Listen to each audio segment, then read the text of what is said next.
Council 2021 of YMT Ayurvedic Medical College. I, Apeksha Kale, welcome you all to the Dyan Prabodhini Saptaha lecture series.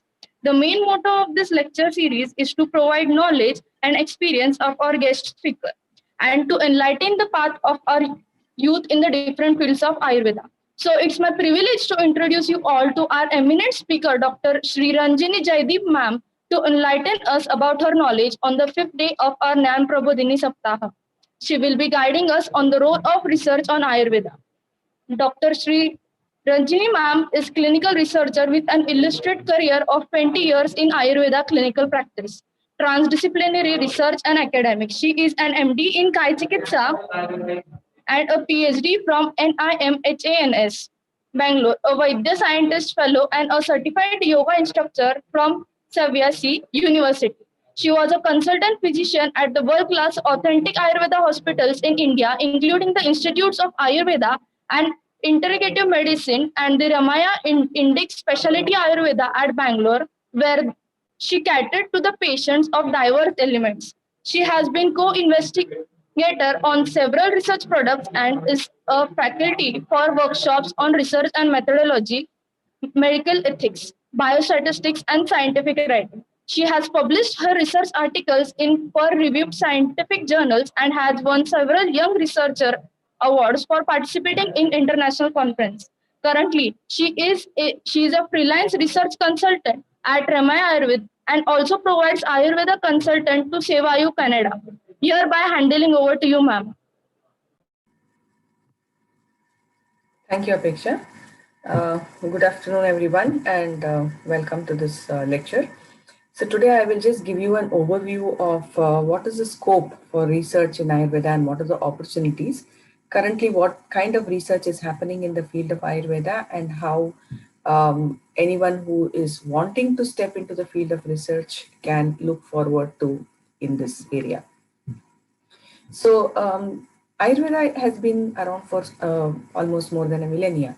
And the biggest question is, do we need to do any research? Is there any need for new research in Ayurveda? Well, the recent COVID epidemic was one of the biggest learning for all of us in the field of healthcare, that there is nothing permanent. There is always something new, always something that needs to be discovered.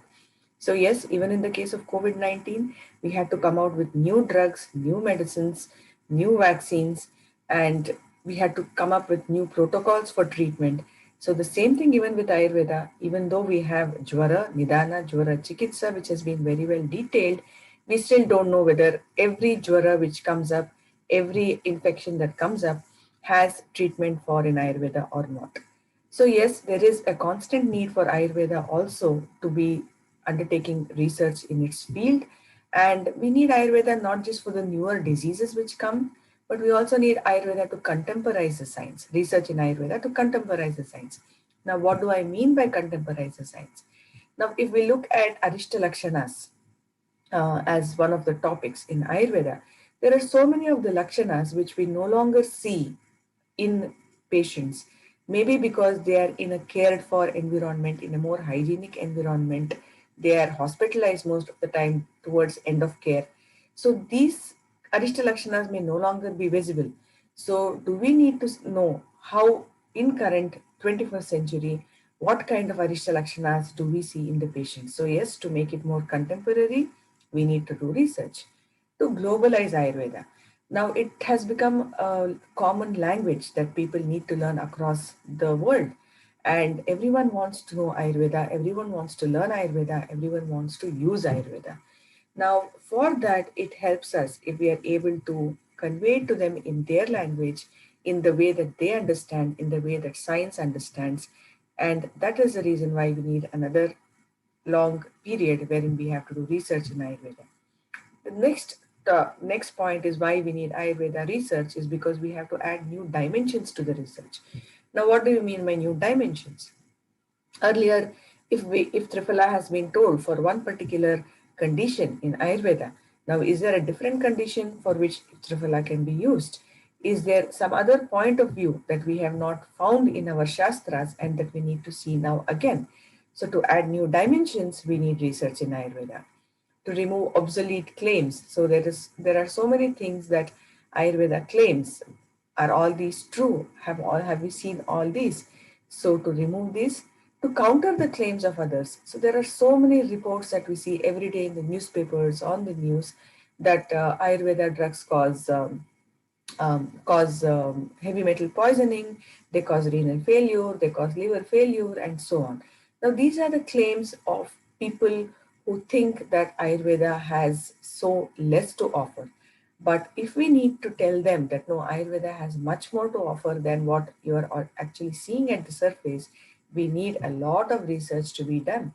We need data from across all the hospitals, all the clinics in India, wherein we have been using so many Ayurveda medicines, be it herbal formulations, herbo-mineral formulations, mineral formulations, and we have seen no side effects of these. So thousands and thousands of people who have been benefited by these Ayurveda treatment, we need to show the world that no, Ayurveda is not toxic. Ayurveda does not cause renal failure or liver failure. And when does that happen? We need to have reports with us to say that, okay, if Ayurveda medicine has been used irrationally, if somebody has taken it off the counter, if somebody has taken it from unqualified people, that is when these kind of reports that we see of Ayurveda having toxicity, that to counter the claims of other people who say that Ayurveda is toxic, we need to do a lot of research. So there are so many such reasons why we need to do research in Ayurveda, and it is our duty to our science to make sure that our science is around for the next millennia or more than that. We need to contemporize what is told in Ayurveda, and we need to do research in Ayurveda. Now, the biggest question is who can do research? Well, anyone who is an Ayurveda student, an Ayurveda practitioner, an Ayurveda academician can do research. You can do research at the level of BAMS, at MD or MS level, at PhD level. Even beyond that, once you're a faculty or a clinician or an academician, anybody who's in the field of Ayurveda can do research. Now we're seeing more people from outside the field, outside Ayurveda, are doing more research for Ayurveda than people from within the field. So this is something that we need to change as our duty to this science, that we do research in Ayurveda and then convey it to the world. What do you need to do research? You only require creativity. Your research has to be novel, it has to be new, it has to be something that nobody has done before, so it has to be creative. You need to use your judgment. So judgment is very important. You need to know whether you're doing it right, whether you're doing it wrong, whether you're using the right research methodologies to do it. So judgment becomes very, very important.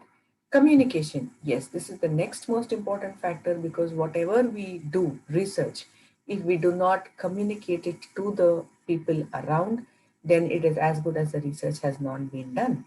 I might have done some research at my desk, but nobody will know it unless and until I communicate it. What are the different means in which you can communicate this? You can communicate this orally in conferences, workshops, seminars, or you can communicate this in published literature, that is scientific literature.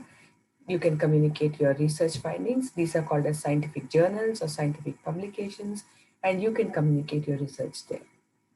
You need to be very, very organized if you have to be a researcher. A researcher always has to have a plan. That plan, from start to finish, he should have a complete roadmap of what he or she intends to do. So organization is very important for a researcher. And the last and most important thing is persistence. First time the research can be a failure, second time it can be a failure, but you persist, you keep repeating it, you make mistakes, you learn from the mistakes, you change what needs to be done. Being persistent helps a lot to do research in Ayurveda. So if you are creative, you have a good judgment, you can communicate well, you're organized and you're persistent, anybody can do research. You can start your research when you enter BAMS, and you can do your research throughout your entire career in Ayurveda. Now, where can you do research? Like I said, you can do it in your own colleges or your universities. You also have research centers, specialized research centers, which after you finish your BAMS or after you finish your MD, you can join these institutes as faculty, as researchers, as PhD students, PhD scholars, as MD scholars, and you can pursue your research. You also have CCRA as the Central Council of Research in Ayurveda and Siddha. We have regional centers of Central Council. Across India, we have so many centers. You can join these research centers as research fellows and you can pursue research. You can also join them as research officers and pursue your research. Then we also have private organizations or private universities like Irsha in Pune, ITDHST in Bangalore, Shastra University in Tamil Nadu, Manipal University in Karnataka. These are good universities, private universities, and a whole lot of more. I've just given a few examples here. But you can do your research in private organizations or private universities. You can also do research in pharmaceutical industry, in Ayurveda pharmaceuticals. Most of the companies have a research wing, and you can join this research wing if you are interested in drug research and clinical research.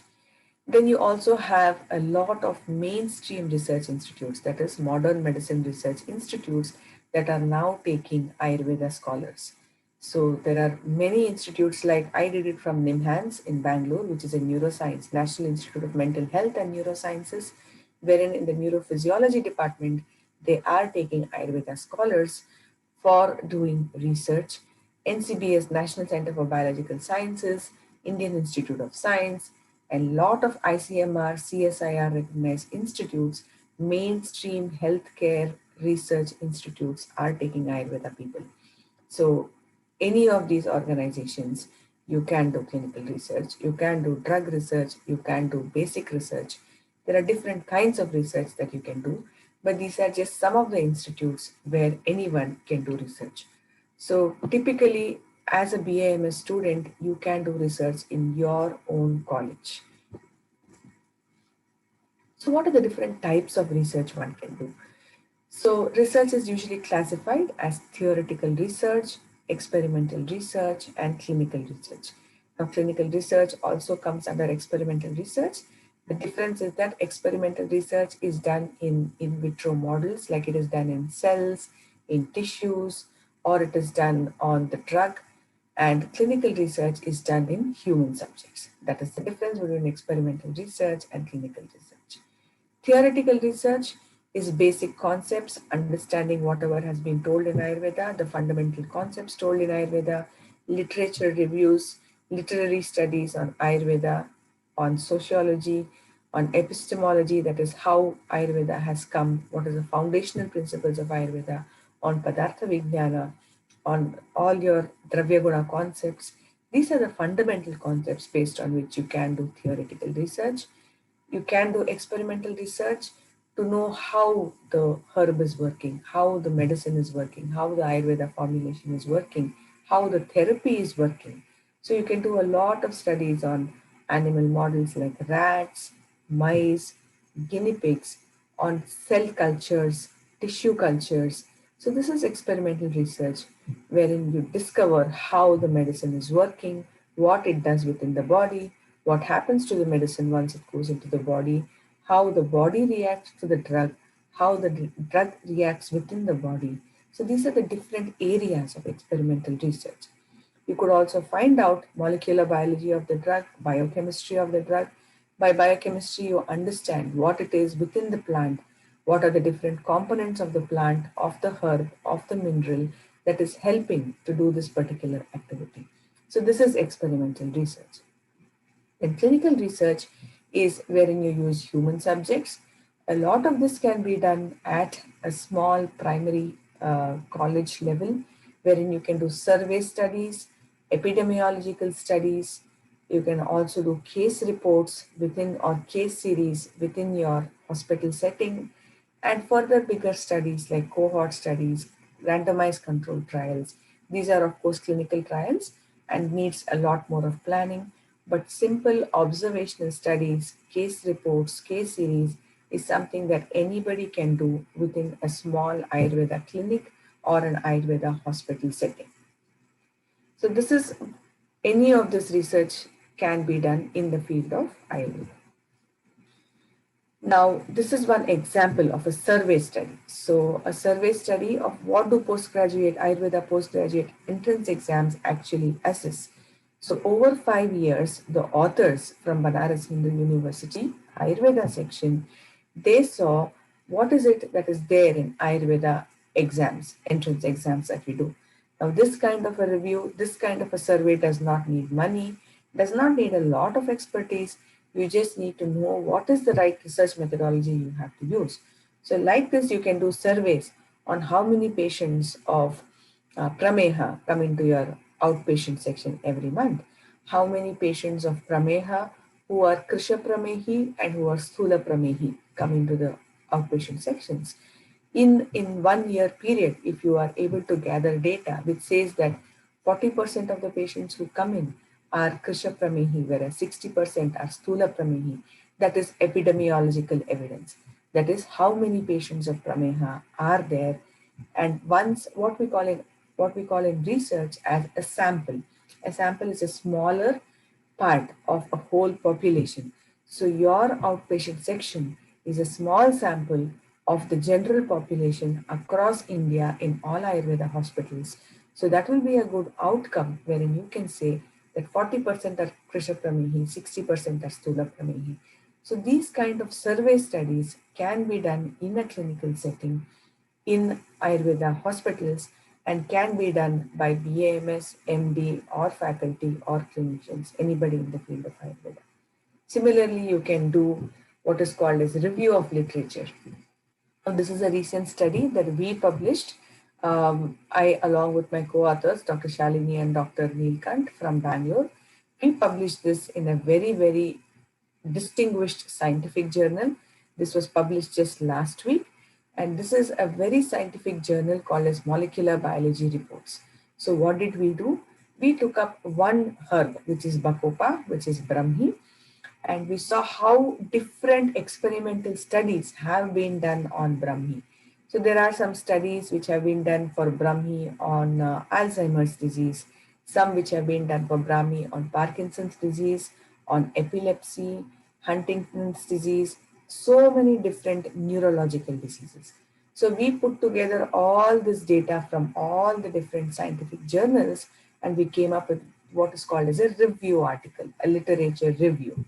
Now, this kind of literature review can also be done from your Ayurveda classical Shastra literature, right?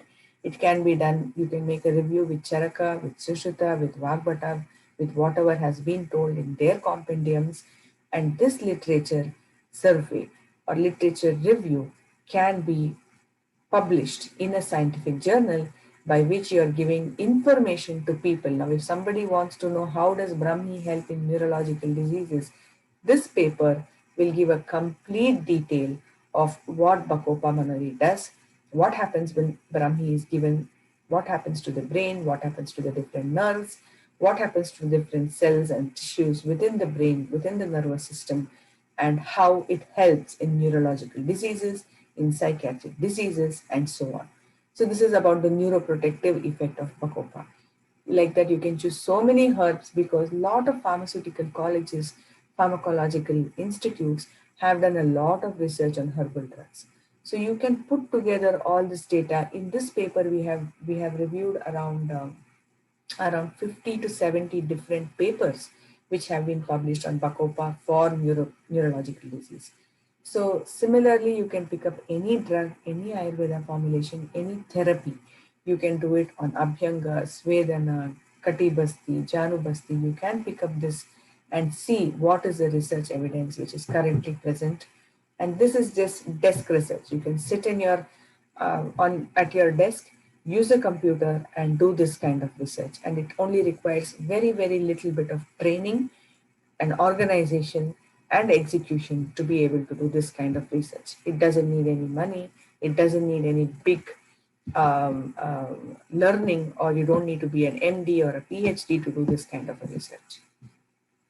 Now, this is another paper again that we recently published just a few days back. Now, this is wherein we saw how different Ayurveda herbs. So we saw Bhumyamalaki, Lashuna, Yashti Madhu, Amla, Kalamegha, Shatavari, Ashwagandha, Draksha, Shunti, Abhaya, how all these medicines, how all these herbs can help in COVID infections. So we saw that they have antimicrobial effect. So some of these medicines have antimicrobial effect by which they reduce the viral loads. So it functions against COVID-19 virus. Similarly, they have immunomodulatory effect. So whatever is happening within the immune system, wherein there is a high neutrophil overload following the COVID infection, how these herbs are able to, so Amla, Kalamega, Shatavari, Ashwagandha were able to have immunomodulatory effect and antithrombotic effect. So thrombosis is one of the complications that we are seeing in SARS infection, SARS-CoV-2 infection, and how Draksha, Shunti, Abhaya have antithrombotic effect and help to reduce the clot or the thrombus formation. So like this, we compiled all these drugs which have been studied for antimicrobial, immunomodulatory, and antithrombotic effect. So this was another review that we recently published. In here we collaborated with researchers from Manipal Institute of Health Sciences, and this was again a desk job. It did not require any money. We just compiled together all the literature, all the references that are available.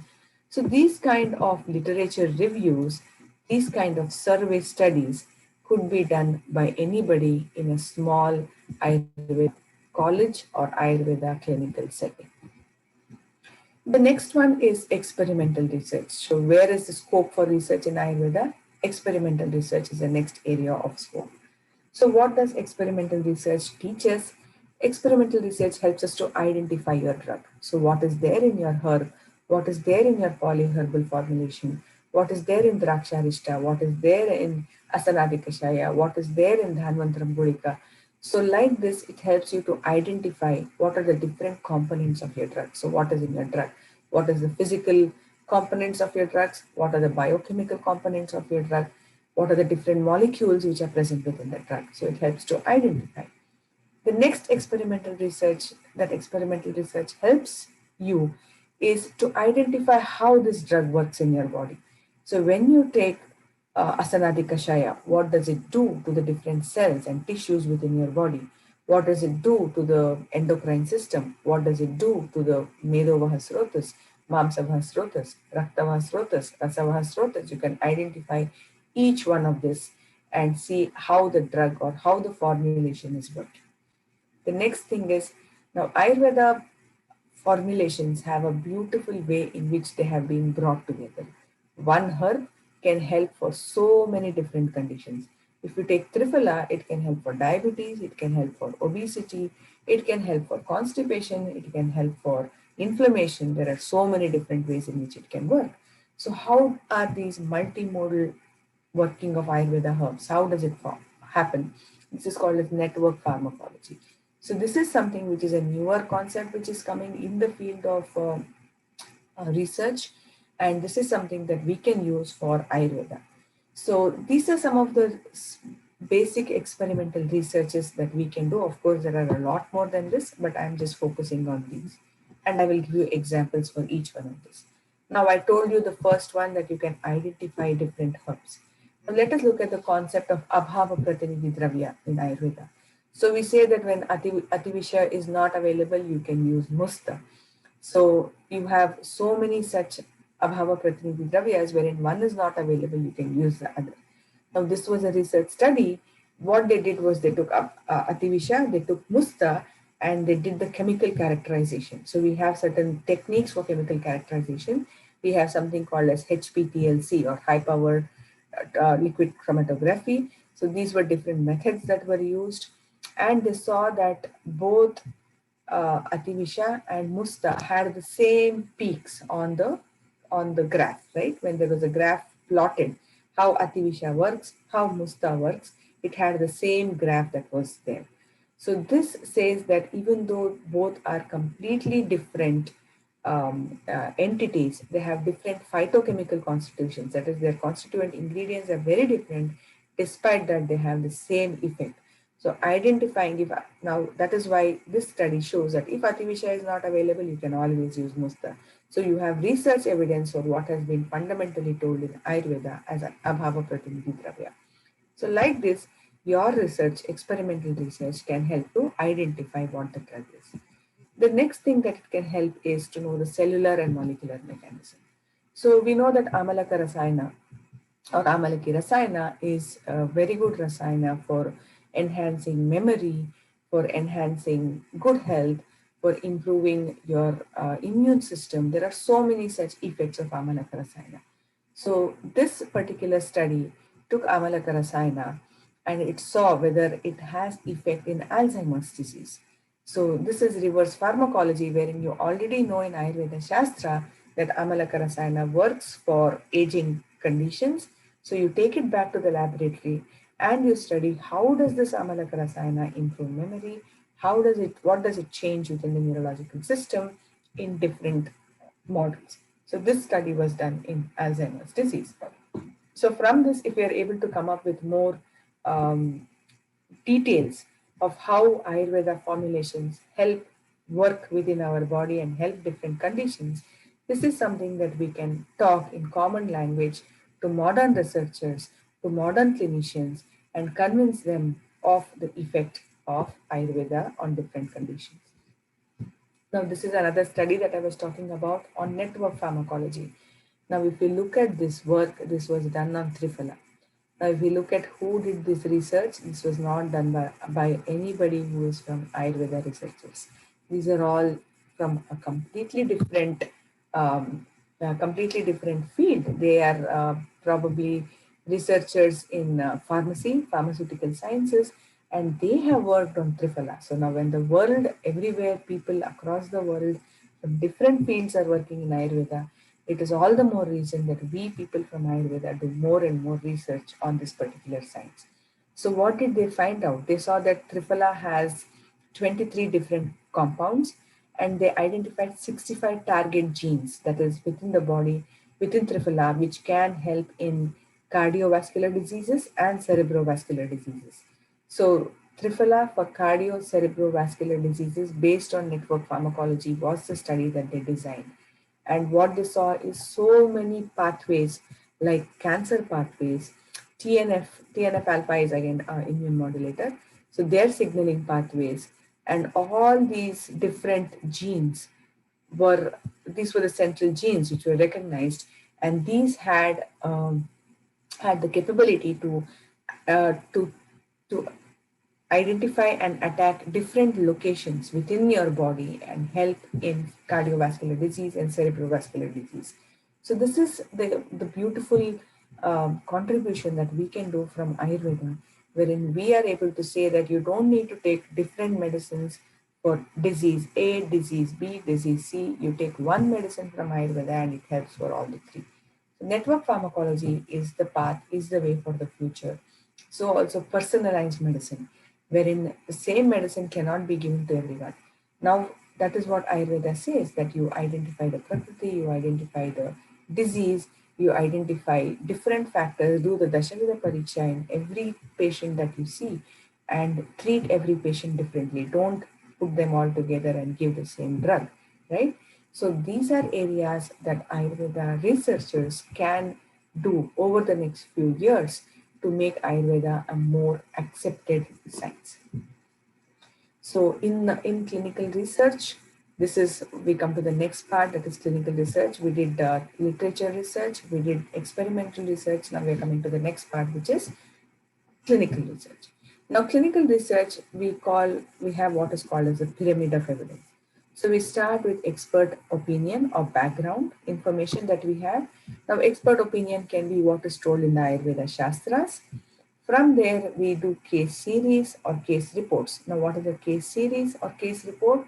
Now, you see a single patient of some rare disease who has come to your OPD. You document their case from day one, what treatment was given, what was the diagnosis, what was the treatment given.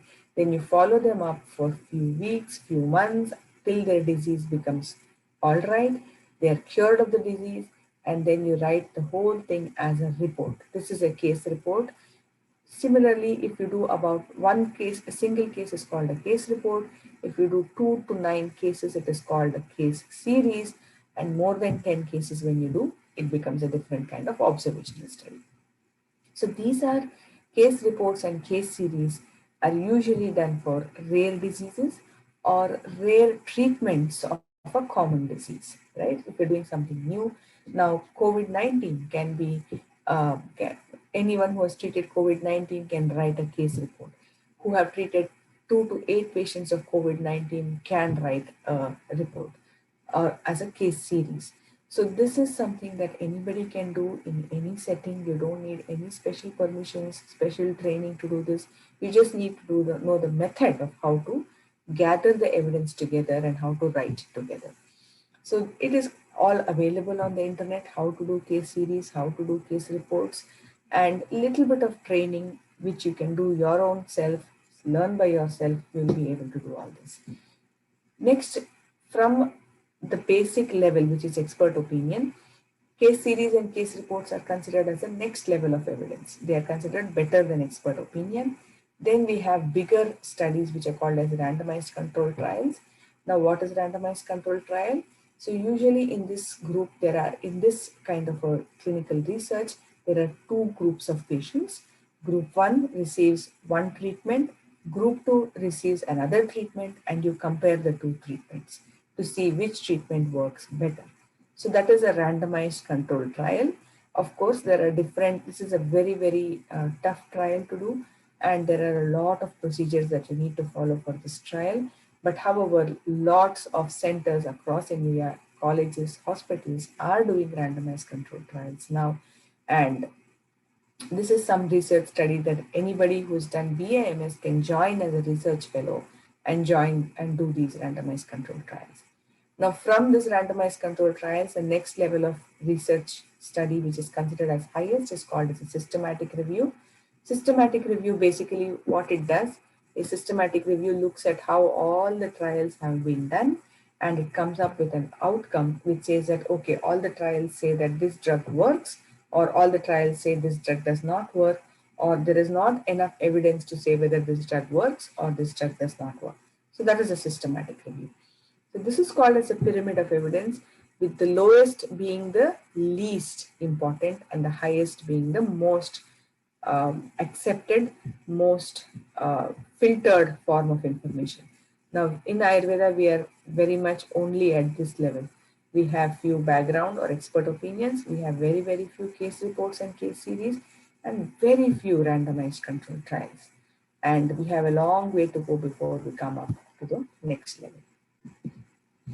So this is how a case report looks like. So this is one case report that I'm showing you, wherein anal fistula with a foot extension was treated by Ksharasutra, which is a rare case. The patient had sinus wounds all over the body, all over the leg, and it had extended all the way from the anal canal into the foot, and how doing Ksharasutra helped to completely treat this condition. This is a very rare case report. This is how case reports are usually written for rare conditions or for rare therapies of a common condition. This is a case series that we did on an observational study. Again, we did it in a small hospital setting, wherein we followed about 54 Kridrasi patients, and we saw how they improved over a few weeks following treatments. Now, different treatments were given. They were given Kati Basti, they were given Kati Pichu, they were given Dhara, they were given Pindasveda. They were given different types of treatments. So we put together everything, and we saw that before the treatment, after the treatment, now in Kridrasi, we do a test called a straight leg raising test.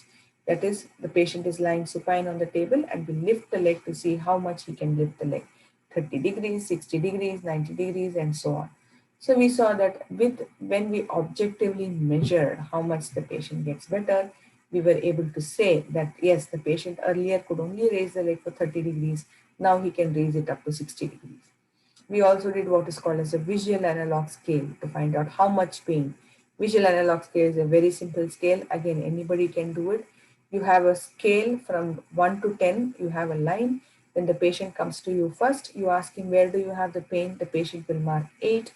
After 1 month follow-up, you ask the patient, where do you have the pain? He might mark 4. So from 8, the pain reduced to 4. This is something which we can do in all our clinics, in all our hospital settings. Simple observation studies which do not need any money. So this was done in 54 patients. That is why we call it as an observation study.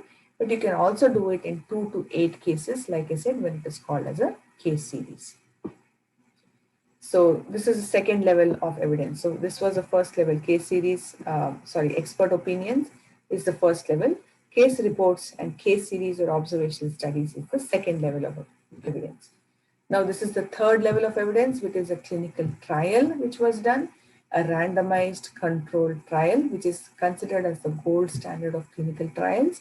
So these trials, this particular trial was published in Oxford Journals, Rheumatology Journal of Oxford Publications.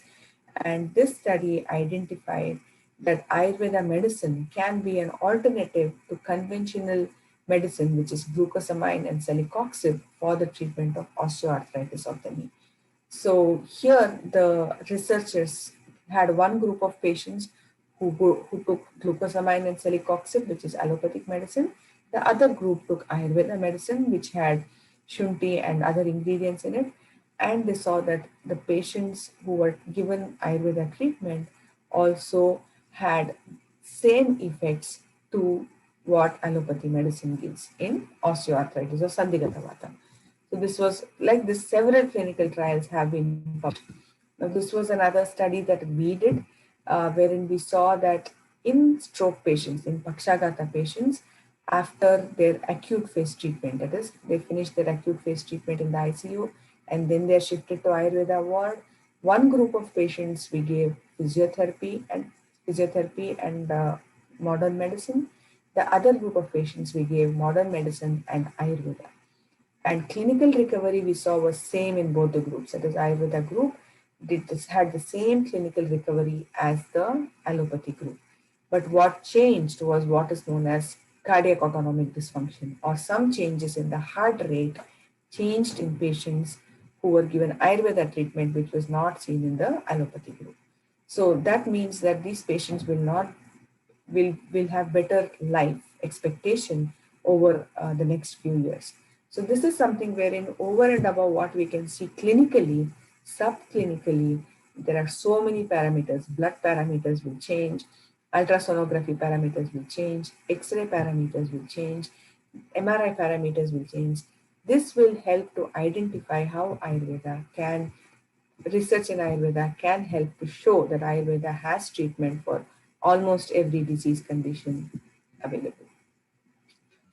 Now, it is also not true that negative results cannot be published. Suppose you did a research study and you got a negative result, as in you tried to do a study wherein you compared allopathy with Ayurveda and you saw that Ayurveda did not meet the same criteria that allopathy medicines met.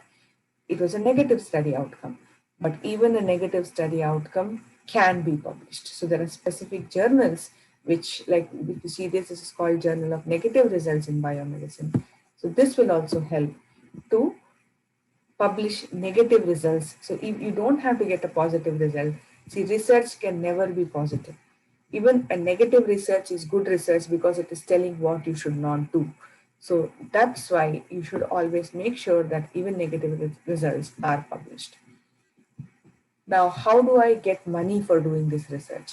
Well, most of the research can be done without any money. Like I told you, case series, case reports, literature surveys, literature reviews, survey studies, all this does not need money, or it needs very, very little money. So anybody can do research without money. However, if you still want money for your research, you have a lot of fellowships. Now, what do these fellowships give? These fellowships support the candidate. That is, they give you a little bit of salary so that you can do your research work.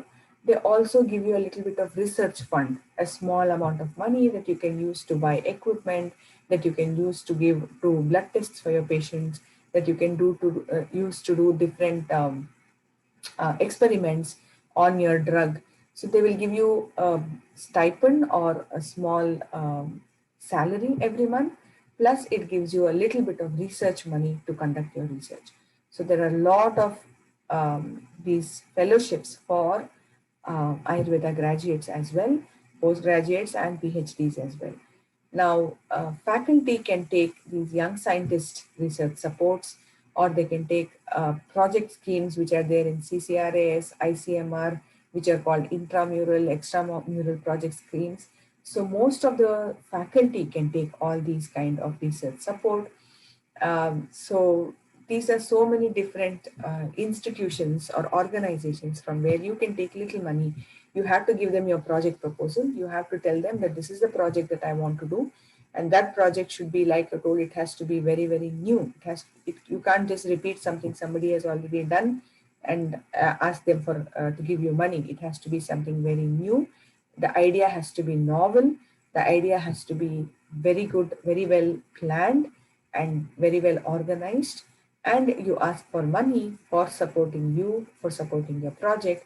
There are certain institutes which will give you this kind of money.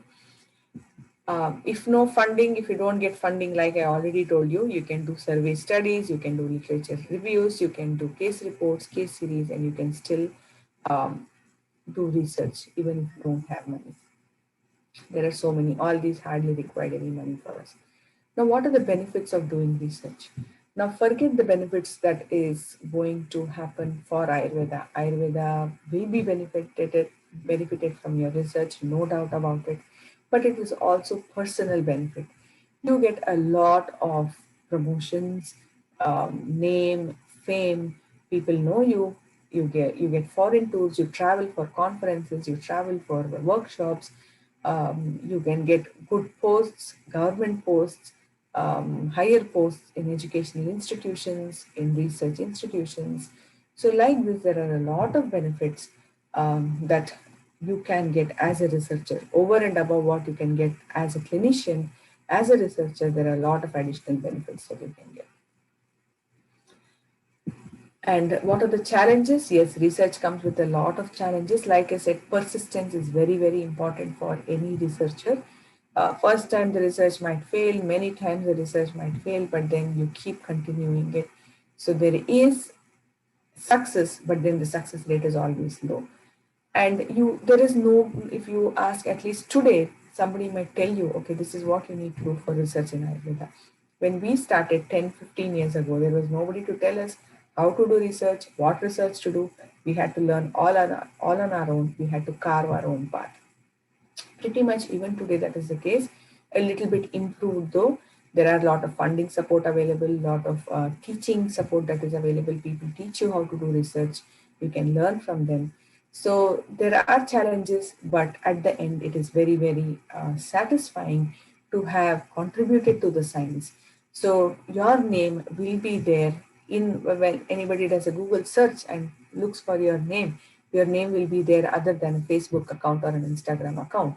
You're there forever in the history, right? So that is something that is a very satisfying feeling that you will get by doing research. So despite all the challenges, it is extremely important that all of us try. Now, why do we need to do it? Now, if you look at how Ayurveda institutes have grown over time, first it used to be called so and so Ayurveda Medical College. And then once the college becomes slightly bigger, they add on a hospital and they say Ayurveda Medical College and Hospital. And then it becomes bigger, you get PG students, you get PhD students, and you say Ayurveda Medical College, Hospital, and Research Institute. So pretty much every Ayurveda institute is now a hospital, a college, and a research institute. So which is the reason why you need to learn about research and do research in each of your institutes wherever you are. So I would like to just end by saying what was my experience being a researcher in the last 15 years. I had an opportunity to learn so much from other people. So I did my research. I started my research in National Institute of Mental Health and Neuroscience. I had to learn neurophysiology. I had to learn neuroanatomy. I had to learn how to dissect rats, how to do experiments on rats. So how to take care of guinea pigs. So this is a learning curve. You learn new techniques, new skills, which will help you throughout your life in some form or the other. So it is so important that we always make sure that we learn more and more. There is never end to learning. So I'm still learning. After all these years, I'm still learning. I've now moved to Canada. Now I was doing clinical research in India, and the regulatory guidelines, the food and drug guidelines in India is very, very different. And food and drug guidelines here in Canada is very, very different. So again, I'm learning fresh, I'm learning new. So it never stops. So as a researcher, what is important is you learn these new techniques, new skills, and you help the field of Ayurveda grow. And like I said, publications in the scientific journals will make sure that your name is there in history. Even 100 years later, somebody opens this up and they see your name. Your name is always there. It doesn't go away once you move on from this universe. So that is one of the most satisfying things for a researcher, that his name or her name is always there. Then you get an opportunity to talk with people from mainstream sciences, like because you have so much of knowledge, so much of actual experience doing research, you can stand with anybody from any other field and you can talk with them, you can talk on par with them without having to feel that you are from Ayurveda, you are from a field that nobody knows about. Now, I got an opportunity to travel all over the world participating in mainstream conferences, neurology conferences, cardiology conferences, neuroscience conferences. I could go all over the world and present my research findings on Ayurveda, on Pakshagata in all these different conferences. So that is a big thing which makes you feel very happy about. You get a lot of awards, a lot of recognition, and yes, you always aspire to learn more, to do more. So with this, I would like to say thank you to the organizers for this arranging this wonderful talk and giving me an opportunity. And I wish all of you the very best and hope you turn out to be very good clinician researchers. Thank you. Thank you, ma'am. Thank you, ma'am, for sharing your knowledge with us. We are grateful for your precious time. On behalf of Yerla Ayurvedic Medical College, the privileged audience, I thank Dr. Srijani Jaideep, ma'am, for her graceful words. Looking forward for many more opportunity to grasp knowledge from you, ma'am. Once again, thank you so much, ma'am, for being there for us. Thank you for each and everyone for your interest and support in today's session. Hope for active participation in tomorrow's session as well. Hereby, with our due permission, I